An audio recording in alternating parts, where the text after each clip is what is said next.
Heaven's California.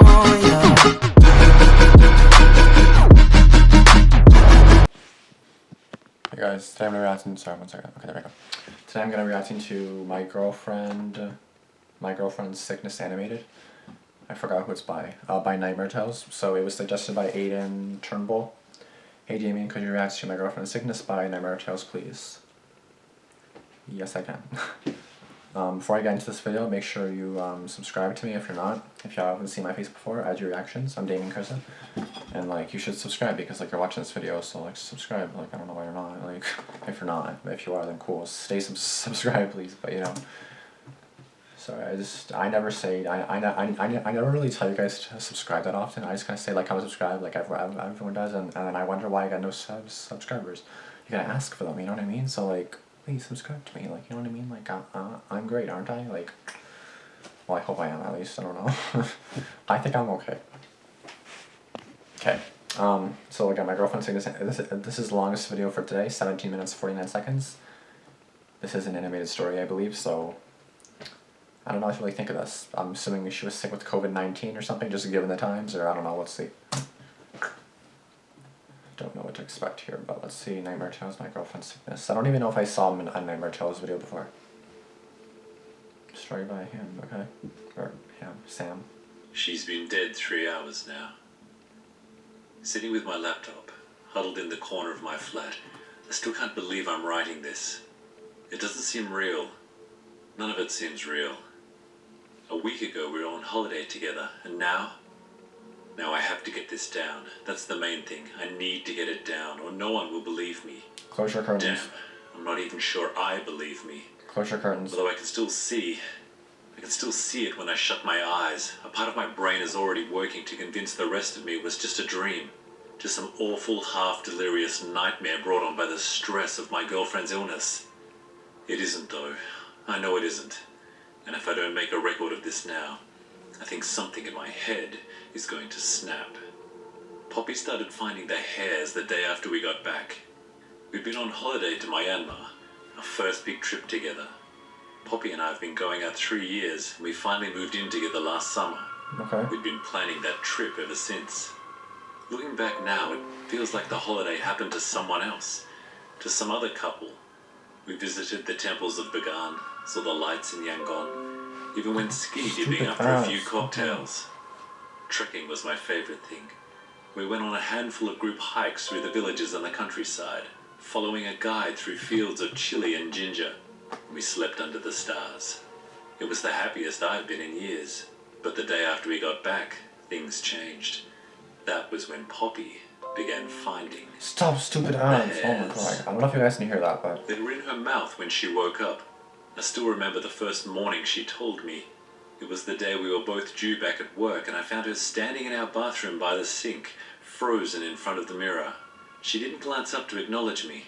"Aren't you getting dressed?" I asked. "We're going to miss the train if we don't leave in 10, sweetheart." Poppy blinked. Her eyes found mine in the mirror. She had a slight frown on her face, and I thought at first she hadn't heard me. Then she held out her hand with the palm facing up. "So weird," she muttered. What? 3 white hairs lay across it. They were short, maybe an inch long, slightly crinkled. My parents have a white Jack Russell cross, and they reminded me a bit of the hairs she sometimes left on my coat when I went to visit. "What's that? Are you molting?" I meant it as a joke, but Poppy didn't laugh. Her eyes flicked from mine to the hairs in her hand, and then back to mine again. She pulled a face. This is gonna sound super gross, but, well, I don't even get how it happened. She turned back to face the mirror. I found them in my mouth. I could feel something tickling me when I woke up. So damn gross. Ew. It was like that feeling when you get a hair in a mouthful of food. Where do you think they came from? I glanced at my watch. I don't know. Probably off that light grey jumper of yours or something. Who knows? We better make a move anyway. Poppy leaned forward and then turned on the tap, held her hand under it and watched the hairs wash off her skin and run down the plug hole. Her next words were half mumbled, and I almost missed them beneath the sound of the water. "That jumper's shoved in a cupboard somewhere. I haven't worn it in years," she said. As I write this now, a big part of me hates myself. I hate myself for not taking it more seriously. The whole thing happened fast once it started. It's true, and I don't even know if I'd been able to stop it anyway. But I could have tried. I could have rushed her to the doctor early on. If not after that first morning, then at least after she'd been showing some other symptoms. Yeah, but why would you rush her to next the day, hospital if with there's hair in her stomach mouth? aches. Poppy didn't mention the hairs to me again. Not that morning, at least. But when I went to wake her for work, she told me she wasn't going in. She had sharp pains in her belly, she said. She'd been getting them all night, barely slept. I kissed her forehead and told her to get plenty of rest. Not Said even it was the probably doctor. the chicken she'd eaten last night, or one of those 24-hour bugs. Told her to get some sleep, and it would get better. It didn't get better. When I returned home from work 9 hours later, eyes stinging and tired, Poppy was still in bed. She moaned a half-greeting when I came into the room, but didn't open her eyes. I woke the next day to see Poppy sat up in bed beside me. Her eyes were half-lidded with sleep. I don't get this. Her voice sounded weak and gravelly. She stared down at her hands, which were cupped in front of her. Her Hairs? forehead creased in a frown. More of those damn hairs, the same white ones again. She turned to me as I sat up in bed, and for the first time I saw something more than confusion on her face. Something approaching fear. I started to mumble some response, but then she cut me off. I had them yesterday too. I remember half waking when your alarm went off, and feeling them there. 3 small hairs on my tongue, and 1 between my back teeth. She shuddered. It doesn't make any sense. Before I had a chance to say anything, she groaned, screwed her eyes shut, and clutched her hands around her belly. I put my hand on her and waited for the pain to pass. Well, go to the After doctor. a few seconds had gone by, she straightened again and turned to look at me. No better? The question seemed stupid, obvious, but it was all I could think to say. Poppy frowned. Go to the doctor. I felt like I slept a bit better last night, but when I woke up this morning, the pain was back. It comes in waves, but it's still there. Before I left for work, we agreed that she'd book a doctor's appointment. Later, sat at my desk as the afternoon stretched on and the minutes dragged. I did some Googling. Symptoms. The NHS website. WebMD. None of it helped. There were too many possibilities, ranging from mild stomach bugs to things I didn't even want to consider. And when I added in the white hairs, nothing came up at all. The thing at the back of my mind, the thing I didn't want to pay too much attention to, even though I knew I couldn't ignore it, was the holiday. Our trip to Myanmar. Oh yeah. Because you heard stories, right? Travellers who come back home with weird tropical illnesses. People who ignored a tiny bite or a sting only for it to turn into something far worse. I'd even had a similar conversation with a guide on one of our treks. Kin, his name had been. We'd got talking one night while he smoked a cigarette. The conversation had started with his job, then moved on to tourism in the area, to some of the stupid things he'd seen people do. Some people, they don't have any sense of respect, Kin had said. They do not understand that they are guests in someone else's home, or that the area they're in can be dangerous. They want to pet stray dogs. They want to take photos of snakes. I laughed quietly. Don't do that. We always get these people, all the time. My friends are saying this. They take stupid risks, go up to wild animals, swim in lakes they shouldn't swim in, walk in places they shouldn't walk. My mind suddenly flashed back to mine and Poppy's skinny dipping session, and a pang of guilt went through me. I didn't say anything. All the time, they don't know the dangers, Kin continued. Hidden dangers. You can get bitten by something. Maybe a wild dog. Rabies. Poisonous snakes. Spiders that There's lay many eggs possibilities. in a A cut. lot of possibilities. Parasites in the water. My country. It needs the tourism, but it is, how do you say in England, like a sword with 2 edges. Good and bad.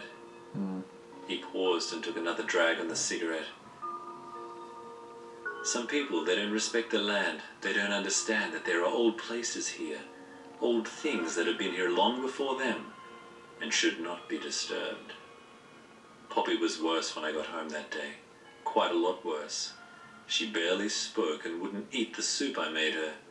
She had this smell on her breath that was sort of spoiled, like meat that's been left out on the side for too long. The only thing I got out of her was that she'd booked a doctor's appointment for the following afternoon, and I have to admit that made me feel a bit better at the time. Go to the I hospital. eventually joined her in bed a few hours later. She should have She left was hospital. fast asleep. Something woke me in the night. A noise, sort of a half-heard rustling that blended with the dream I was having. I struggled up from sleep like a swimmer dragging themselves to the surface of the water. The room was dark, and at first I couldn't get my bearings. I could still hear the scrabbling noise I'd heard in my dream, and it took my mind a moment to realize I was awake. A soft rustling. It sounded close. One of the old houses I lived in as a student once had a rat infestation, and that was the first place my mind went. Little scurrying feet in the walls, maybe, or under the floor.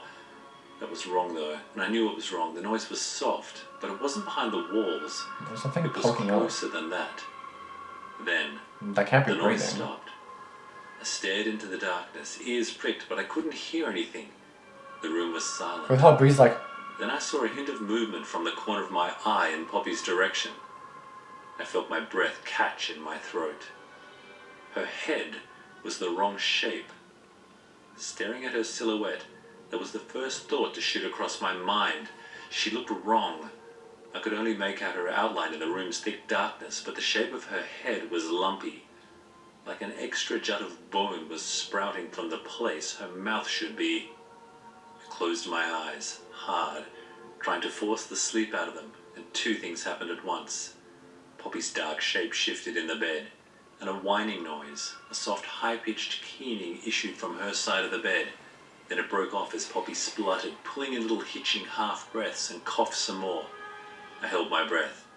I suddenly had the horrible idea that she might be choking in her sleep, her throat clogged with a mixture of phlegm and those tiny white hairs she kept pulling out from her mouth. But after a few more seconds, the coughing petered out. I lay frozen in the bed, fully awake now, listening, straining my ears for those soft rustling wake her up, sounds. take her to the hospital, my dude. But the only noise I could hear was Poppy's breathing. That was last night. It feels like it happened years ago, but there it is. Less than 24 hours. Less than one full day for my life to be ripped apart. I need to write this next bit fast now. I have to get it down. If I think too much about it or hesitate, I know I'll lose my nerve. I left for work as usual this morning. Just that sentence alone makes me feel sick with guilt. But it's true. I didn't ring the hospital or drive Poppy to the emergency room like I now know I should have done. I just got dressed and walked out the door like it was another day. I could tell you it was Poppy's doctor's appointment, which I knew it was coming up, or the fact that she was fast asleep when I kissed her goodbye. But neither of those things made me feel better. I think a big part of me knew something was wrong even then, seriously wrong. But the rest of me didn't want to admit it. The feeling didn't go away though. As the hours ticked by at work, I didn't hear anything from Poppy. It grew. I told myself she'd be sleeping. And then I told myself she'd be busy at her appointment. But it didn't help. By the time 5 o'clock hit and I finally left the office, I was practically running. I knew something was wrong as soon as I got to our front door. Before then, actually, I could hear Poppy's ragged coughs echoing down the hall as I reached the corridor outside our flat. They were worse than they'd been the night before. Those coughs, much worse. I didn't know if it was the acoustics of the hall distorting them, but to me they barely sounded human. I fumbled my key into the lock and burst through the front door, staggered along the hall to the source of the sound, the bathroom. Poppy was on her knees in front of the toilet, hands clutching the porcelain, her hair on her face as she coughed over and over again. Then she turned to me, half turned towards the sound of my voice, and as soon as I got a glimpse of her face, my words died on my tongue. Poppy's skin beading with sweat, the tendons on her neck stood out like ropes, strands of hair stuck to her forehead, framing and half obscuring her bloodshot eyes. Her exhausted gaze forever burnt into my mind. Poppy opened her mouth and I stared on in horror as a runnel of blood spilled from the corner of it. A low moan issued from deep in her throat, a sound filled with pain and panic. Then she collapsed. Her hands slipped from the toilet and she crashed sideways onto the tiles. Poppy's whole body jerked and shook, her face turned towards me, mouth open, and that's when I saw it. Something. in the dark cave of her throat. It was moving. Some horrible thing was writhing and twisting in there. I will never, ever get the image of what I saw in Poppy's mouth out of my mind. Not ever. I can see it now, clearly. When I shut my eyes, a nightmare reel of images that are going to play and play and play, like a horror film stuck on loop. It was about the same size as a rat, but that's where the similarities ended. This thing didn't have feet. It had legs, horrible legs, more akin to a crab than a rodent. They writhed and scrabbled for purchase. All of that was terrible, but it wasn't the worst thing. The worst thing was the creature's face. It was sort of a crumpled-in, crushed pulp of flesh that looked like a disgusting tumor. A tumor with 3 unblinking, shiny, black eyes. The creature whined. It was a high-pitched mewling sound that made the skin of my neck itch. The thing's nested legs scrabbled for purchase on the bathroom floor, finally dragging its rodent-like body free of her mouth. Have you ever seen a cockroach move? They don't look like they should be fast, but they are. This thing scurried straight past me. My body convulsed back in reflex as it did so. It then scaled the curtains in a white bloody blur, and then it was gone. Through the half-open window and into the night. I don't remember calling the ambulance. I must have done it though, because at some point I remember a paramedic taking my arm. I was sat with Poppy at the time, talking to her while I stroked her hair, and I didn't hear them come in. I think I already knew she was dead by then.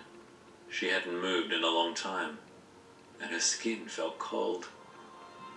I don't remember much of what happened next, but I remember one of the paramedics leading me into our lounge and sitting me on the sofa, talking to me. I guess I talked back, but I can't remember what I said. The only thing I do remember was insisting that I wasn't going to come with them when they left. I said I'd follow on later, even though I didn't even know where they were going. For a long time after they'd gone, before I started writing all this, I just sat staring into space, thinking about what I should have done and didn't do. Thinking about that thing growing in Poppy's stomach. Thinking about the conversation I had with Kin, what seems like a lifetime ago, when he told me about the old things of this world, things that shouldn't be disturbed. I need to go soon. I need to make calls, tell people about Poppy, follow the paramedics. I'm not sure I can though, that's the thing. I'm not sure I can leave this flat.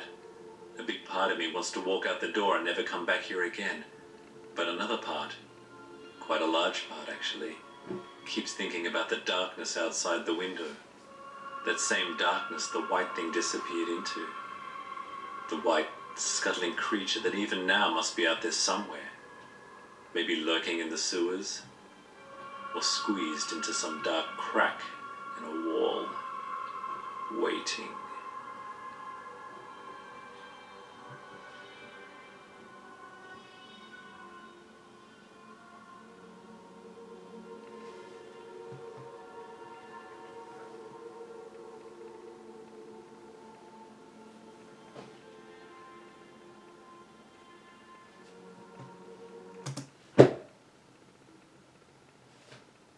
Okay, I'm at a loss for words. I don't even know what to say about this, to be honest. Like, I'm just really confused.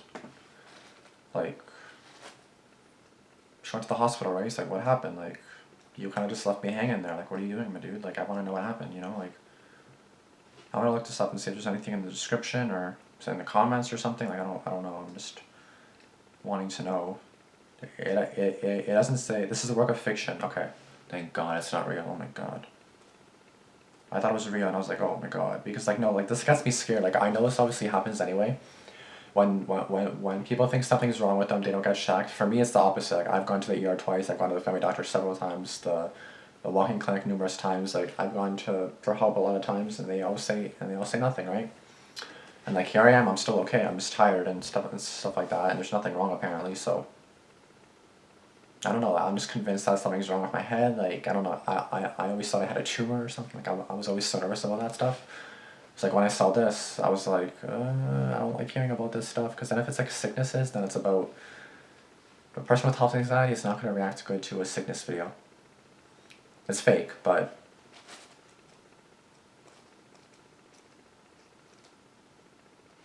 the fact that he could have saved her by going to the hospital in the first place makes me mad, exactly.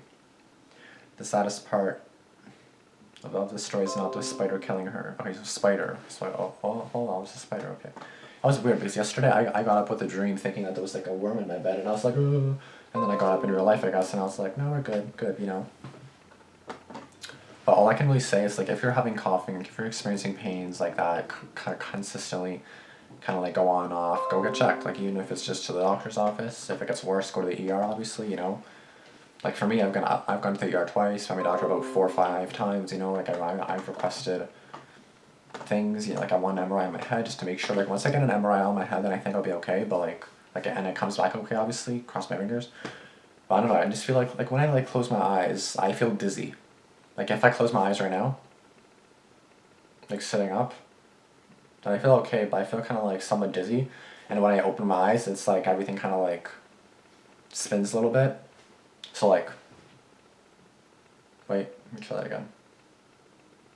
Yeah, so it's like everything kind of moves on my laptop. Everything kind of moves. Like all my icons on the desktop kind of like move a little bit and like shift a little bit. So it's kind of like a shift. Let me try one more time. Yeah, it's kind of like, as I open, it's just like, it's like foggy in my head or something. Or even if I do this, then it's like everything kind of moves. I don't know if that's normal, because my eyes are just like adjusting. I don't know if that's normal. But I don't know, like, I went to the doctor and I want to go to the doctor again, because like I still feel something's wrong. I don't know, it's just hard for me to say or like think. Like, I don't know what to really think or say. Like, it's hard to, that's why I hate videos like this, because then it makes me think, oh my god, I probably have that too, you know? So like, if you guys have any like sickness videos that you guys want me to watch, try to hold back on that, because I don't really want to react to that right now. Or ever, because I have health anxiety and I do not want, and I do not really like that, but I'm glad it's fake.